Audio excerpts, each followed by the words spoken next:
Gaza में cease fire के पहले चरण को जैसे तैसे पार तो कर लिया गया और अब चर्चा है दूसरे फेज के लिए। लेकिन जिस हिसाब से दोनों पक्ष यानी हमास और इस्राइल एक दूसरे पर बयानबाजी कर रहे हैं, उससे गाजा की शांति को लेकर सवाल खड़े हो रहे हैं। गाजा में सीज फायर के बाद लौटी शांति क्या लंबे समय तक टिकी रहेगी, ये वहां के लोगों में सुलगता सवाल उन्हें चैन से जीने नहीं देता। करीब 1.5 साल तक जो उन्होंने झेला, उस दर्द से वे बेहद डरे सहमे हैं। यहां तक कि मलहम आज तक उन्हें जीने नहीं देता। सीज फायर का पहला चरण फिलहाल गिरते संभलते किसी तरीके से पार कर लिया गया, लेकिन क्या दूसरा चरण ऐसे ही पार हो जाएगा? खबर है कि दूसरे चरण के सीज फायर पर मिस्र की राजधानी काहिरा में कतर, यूएई, हमास और इस्राइल के डेलीगेशन के बीच बातचीत जारी है। लेकिन हमास का आरोप है कि यहां भी इस्राइल खेल करने की मूड में है।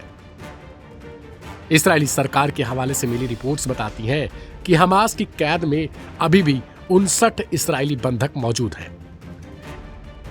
इस्राइली सरकार का मानना है कि सभी बंधक अभी तक जिंदा हैं। इस्राइल की मंशा किसी भी तरीके से इन्हें वापस लाने की तो है, लेकिन दूसरी ओर शर्तें जो इस्राइली पीएम की ओर से रखी जा रही हैं, उससे डर बना है कि कहीं यह डील टूट न जाए।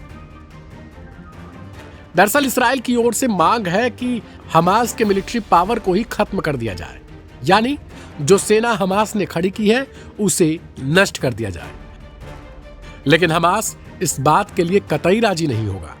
ध्यान देने वाली बात यह है कि जंग में भारी नुकसान के बावजूद हमास कमजोर नहीं दिख रहा। हमास ने हथियार छोड़ने की किसी भी शर्त को सिरे से खारिज कर दिया है, क्योंकि हमास को डर है कि अगर मिलिट्री पावर खत्म हो गई तो इस्राइल क्या करेगा, इसका अंदाजा लगाना भी मुश्किल हो जाएगा। ना तो हमास के पास उसकी सैन्य ताकत होगी और ना ही उसके पास हथियार होंगे। पिछले दिनों दूसरे फेज के लिए हमास की ओर से इस्राइल को सख्त हिदायत भी दी गई थी। इसमें इस्राइल पर दबाव बनाने की कोशिश करते हुए कहा गया कि बचे हुए बंधकों की रिहाई तभी संभव है जब इस्राइल सही तौर पर डील के नियमों का पालन करेगा। गाजा में सीज फायर के पहले फेज के अंतिम दौर में होने से कुछ दिन पहले हमास ने 4 मरे हुए बंधकों को रिलीज कर दिया। इसके बदले में इस्राइली सरकार ने सैकड़ों फिलिस्तीनी कैदियों को छोड़ा था।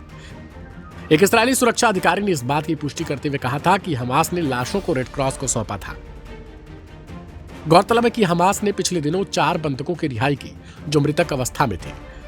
बंधकों के परिवारों का प्रतिनिधित्व करने वाले बंधकों और लापता परिवार फोरम के मुताबिक अवशेषों की पुष्टि ओहद याहलोमी, इत्जाक एलगारट, श्लोमो मंतजूर और साची एर्दान के होने की पुष्टि की गई।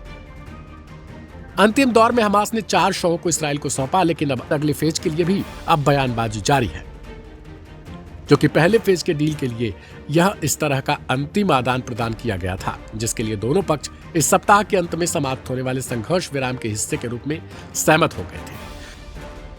अब लिहाजा दूसरे चरण को लेकर जिस हिसाब से इस्राइल ने मांग रखी है और जिस हिसाब से हमास की तरफ से बयान दिया गया, उससे ये कहा जा रहा है कि कहीं गाजा में एक बार फिर से अशांति न फैल जाए और यहाँ के लोगों के लिए जो दर्द पिछले 1.5 साल में मिला वो कहीं नासूर न बन जाए।